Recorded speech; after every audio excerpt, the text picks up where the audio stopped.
Class 11 applied math से sequences and series में से जीपी का एक क्वेश्चन करेंगे। The nth term of a GP is 128 and the sum of its n terms is 255. nth term का formula होता है a r raise to n minus 1, वो है आपका 128 और सम ऑफ n टर्म्स यानी Sn है आपका 255। सम ऑफ n टर्म्स का फॉर्मूला होता है a r raise to n minus 1 upon r minus 1 that is 255। तो ये आपको गिवन है।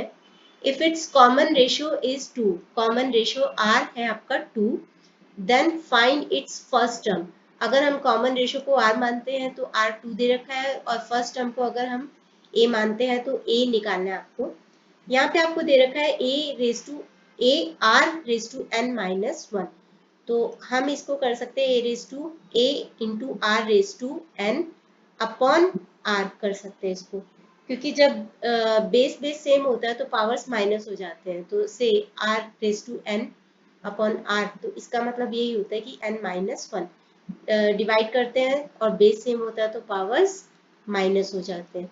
तो यहाँ पे ये आ गया आपके पास 128 आपको दे रखा है। अब आपको r की वैल्यू भी दे रखी है 2, r की वैल्यू 2 दे रखी है, तो हम उसको पुट कर देते हैं a 2 raise to n upon 2 को इधर ले जाएंगे तो ये बन जाएगा 256।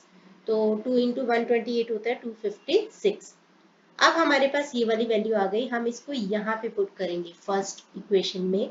आपको दे रखा है a into r raise to n, तो हम इन दोनों को मल्टीप्लाई कर देते हैं। r raise to n minus a अपॉन r minus 1 is equal to 255।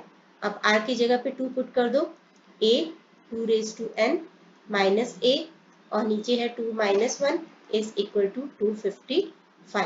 आपको 2 माइनस 1 1 ही हो जाएगा, तो इसको इग्नोर करते हैं। a into 2 raise to n, यहाँ की वैल्यू 2 से ले लेते हैं, ये है आपकी 256।